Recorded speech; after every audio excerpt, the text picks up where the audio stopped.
So let me start by saying that I think gold has made an important top, but not a major multi-year cycle high. But I do think that gold has made a high here of significance.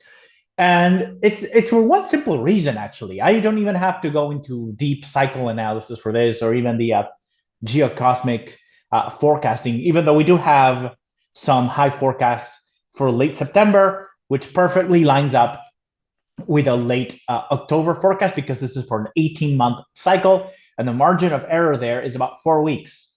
So if the model highlights late December for a high, the high can just as easily be late October or as early as late August. We have a high so far that looks pretty significant for late October. That's good enough for me. But the main reason I think gold has made a major high here, and by major I mean 18 months, I don't think this is a multi-year cycle high. Gold's primary cycles beyond the 20-week cycle, which you can find on any TradFi asset. And for that, you can go on YouTube and you can check lesson 4.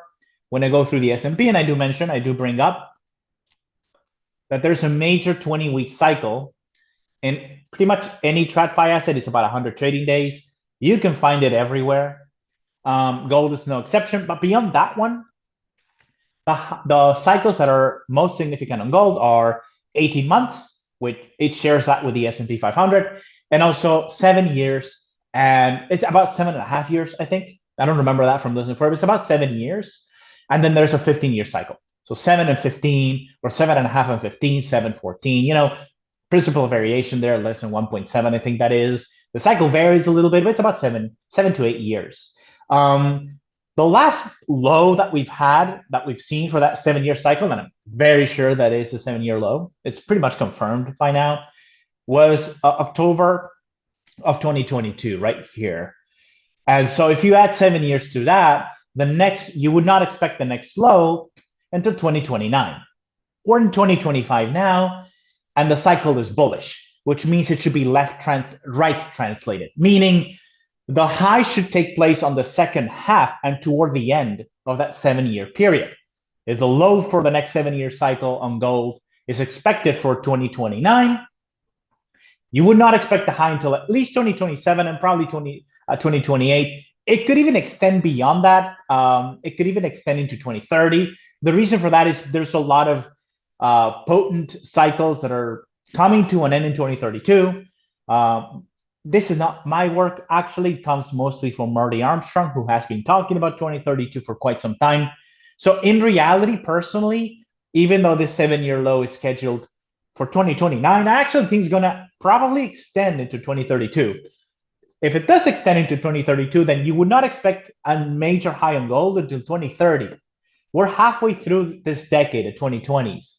I am not expecting any major highs on gold right now. Let me just say that right out of the gate. I don't think this is a major high. Just like, August of 2011. This was a major high. This is August of 2011. This is a 14-year cycle. You're going to see me hear me say 14, 15 years interchangeably because, yeah, it's the same cycle. It's a long multi-year cycle. This is a 15-year cycle, 14-year cycle. It took place in August of 2011. And leading up to that 14, 15-year cycle high, gold was going parabolic, pretty much like now. So in that sense, these two rallies, they rhyme a lot. The main difference between this rally and the 2011 rally is back in 2011, we were very overdue for a multi-year cycle high, a very significant high, because the last 7-year cycle correction had taken place in 2008. And once, for those of you who watched lesson 5, if you don't remember this, please rewatch it. This 7-year correction that took place in 2008 is the only 7-year correction that we can see in gold's chart that was not picked up by the 7-year cycle filter, meaning it was a very weak correction. And typically when you see that, if you see a very weak 7-year cycle correction, chances are by the time the 15-year cycle is due, you're going to see something meaningful. And indeed, that's what we saw back in 2011. So in 2011, August of 2011, major high in gold. The bottom is not reached until December of 2015. And I remember these highs and lows very well because until I became a mostly crypto trader and a crypto bro, I was mostly a gold trader, a gold bug. Still am. I still trade gold quite actively. I stopped trading it during this sideways consolidation range. And it wasn't until it broke out in 2020 that I was even remotely interested in getting back into gold. And to be honest, I've only been interested in trading gold again actively. This is one of my most traded vehicles now because it's become a thing in crypto, and you can find gold derivatives, XAUT or Paxos Gold derivatives on most major crypto exchanges. Primarily Deribit. Deribit has very deep and liquid option gold perpetual markets. So it's back in action for me. I traded for that reason and that reason only. I mostly trade on crypto exchanges, and up until recently, I couldn't really trade gold very well. Now I can, so I'm back to trading it once again. Gold is very predictable for a cycles analyst, so I actually love trading it because once these 7-year or 15-year cycles get on an uptrend, these trends last for years. Just to give you a sense of how powerful these rallies on a bullish 15-year cycle in gold can be. This rally that you see here on gold that ended in 2011, it actually started all the way back here in 2009. There's a double bottom here. This is an 18-month cycle. I'm going to get into that one in just a minute. There's a double bottom on an 18-month cycle between 1999 and 2001. And that kicked off a major rally on gold that lasted for 10 years. So 10 years of upside is what we were able to enjoy back then. And I actually think that for geopolitical reasons, monetary system is coming apart at the seams. This rally is probably going to be a lot stronger for gold than it was back then. And back then there was a lot of speculation as to why gold was going up so much, and it was all about China and the dollar being replaced and whatever. The same narratives you hear today. It's not that I'm not believing in those narratives. I think it was a little too early back in 2011. I think this feels like it. This feels like that major moment when something happens to the monetary system and gold re-enters the monetary system in some fashion. I think that moment is between now and 2032. We're going to see that. I think we already are. There's a lot of speculation that gold, that we're going to see gold-backed currencies again. I don't think we're going to see that, but it is pretty clear to me that a lot of nations are choosing to use the dollar as an exchange currency, like as a primary global exchange currency. And by exchange, I mean they trade in dollars, but they store those dollars in gold. So gold is becoming, so the dollar will be the medium of exchange, gold will be the store of value in this new monetary regime that we're entering into. And so for that reason alone, I think gold is interesting to trade because there's a very strong narrative playing out with gold right now. But let me zoom in into this 2011 high, because for some time already, I was looking at how everybody on Twitter was talking about gold. I'm not talking about anybody in particular. I'm just saying that leading up to this high, zooming to the present, leading up to this high on October 21, every time I would log in on Twitter, it was gold, gold, gold. Everybody was talking about gold, and it was gaining too much attention. Not only that, this volatility was insane. I think I mentioned in one of these AMAs that my last gold purchase was at 3,500. I had a limit order after this breakout for 3,500 on gold. I bought it on September 3rd, and I was up a crazy amount in a crazy low period of time. Just move this thing.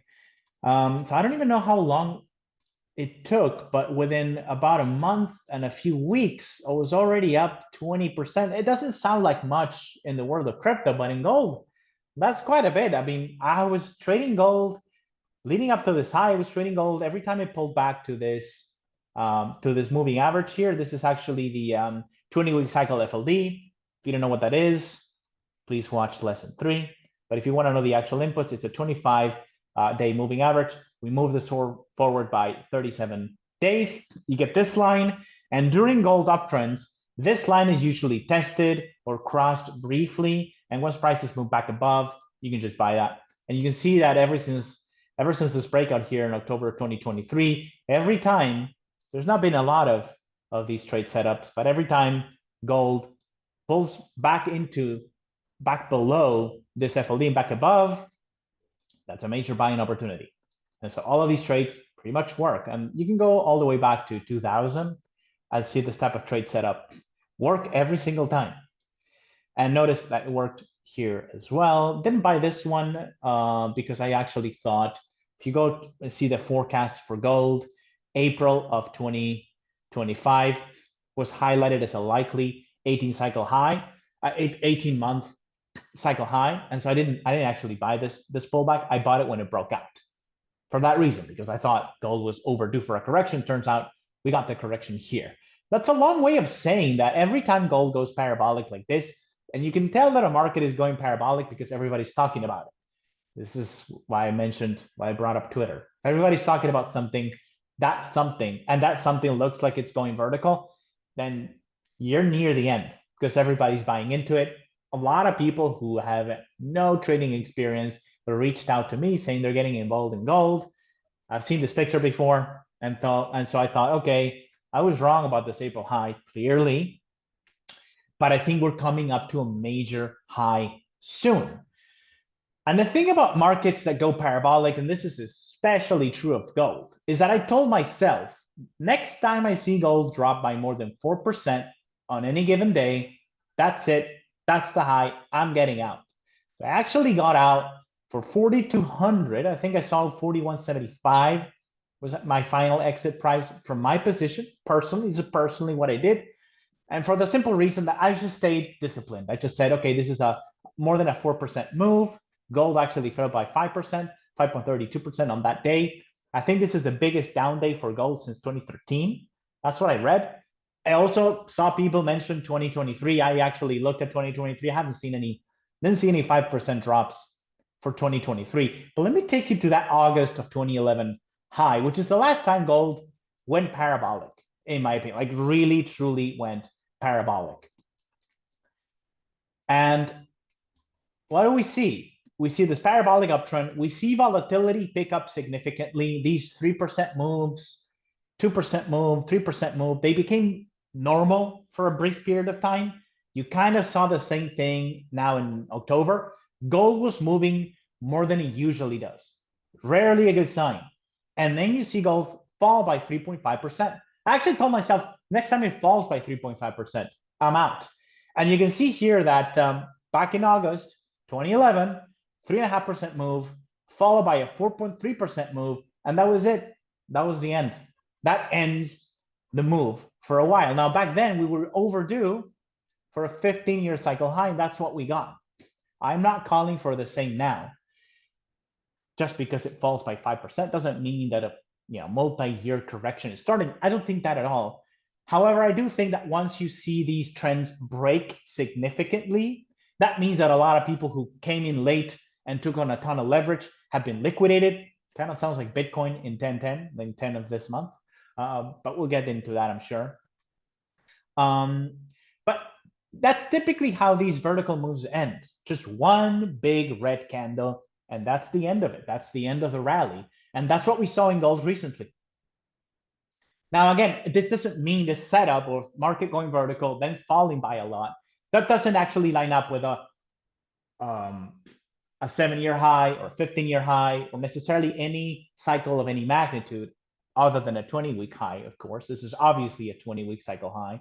But this setup in this context, where we haven't seen an 18-month correction in years, this lines up perfectly with what I was expecting for April, actually. Again, I was wrong about April, but I think this time I'm pretty convinced.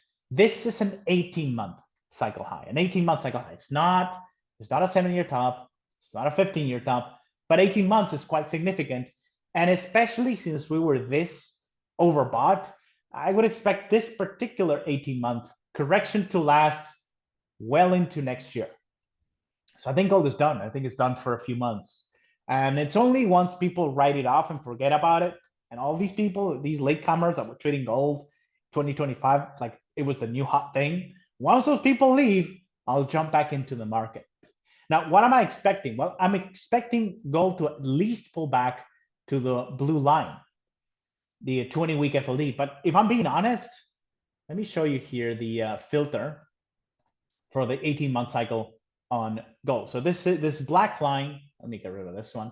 The black line is the 18-month cycle filter for gold. And for those of you who know what a filter is, you know what I'm talking about. If you don't know what I'm talking about, please watch lesson 2 on YouTube.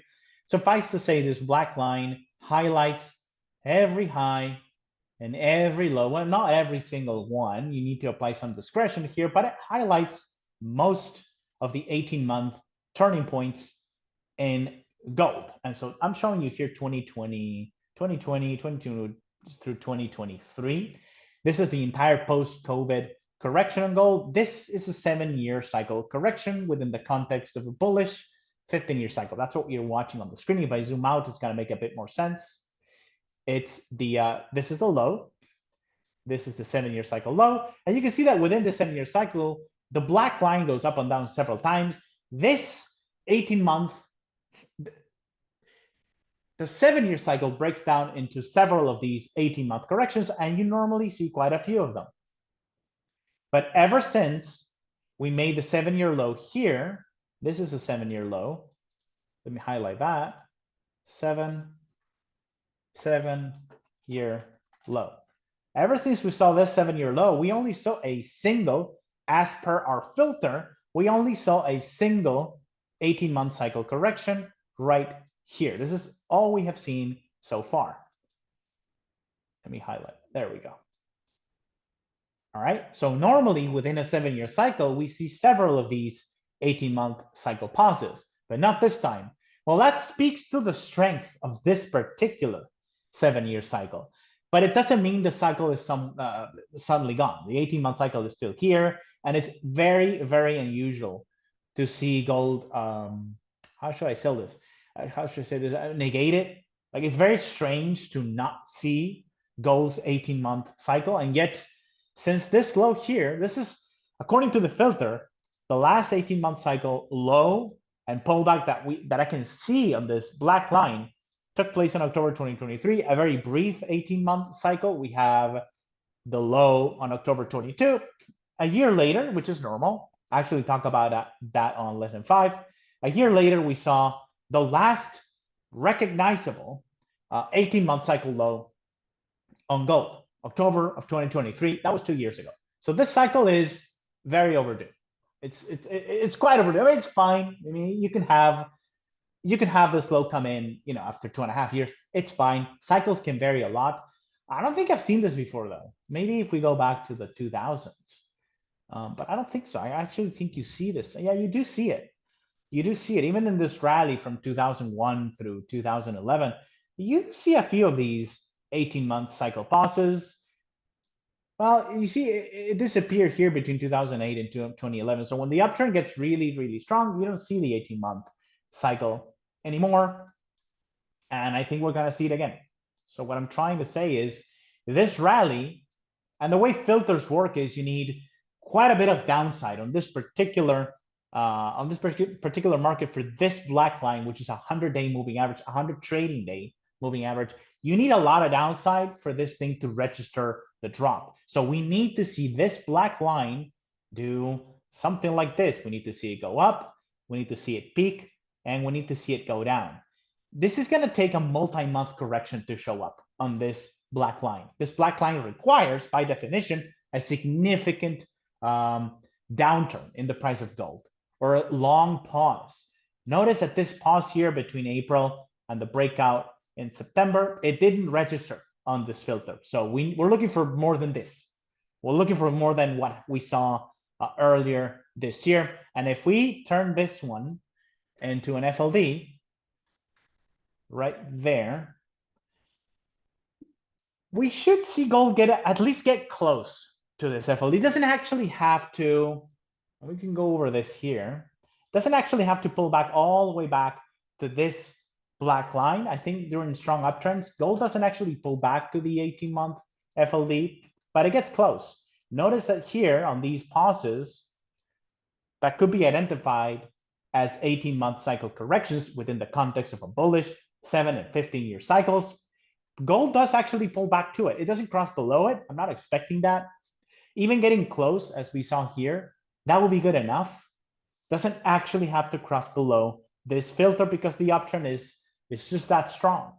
However, it hasn't actually done that. It's been trading well above this FLD for years now. And so I'm expecting gold to pull back to it, at least get close to it. So my target for this correction is about 3,200, I would say. Depends on how long it takes. Maybe 3,500 is going to be good enough if we make our low by May of next year. But I do think gold is done here. And I actually look back. I didn't compute every single 5% sell-off, or sell-off that was more than 3.5% going back to 2000. But pretty much every time you see gold do this, fall by 5%, it's either a significant cycle high or gold is in the middle of a powerful downtrend. We saw plenty of minus 3 to 5% days during the 11 to 15 correction. But beyond those, most of those big sell-offs in a single day, they take place at significant cycle tops. For example, the last 7-year cycle, when it ended, gold fell by 5.72%. And it's not obvious at the time that a significant cycle high has been made. If you look at it here, I would say that most people looking at this chart will still be bullish. It's going to take months for them to throw in the towel and say, okay, I'm calling it quits. This thing is done. And that's what I'm looking for. I'm looking for most market participants to throw in the towel with gold and think it's done, or at least it's done for now. We're not even close to that yet. So yeah, my view on gold is this is an 18-month cycle high. I don't think it's more than that. It could be, but I don't think it is. And it's not going to make a low until probably the middle of next year.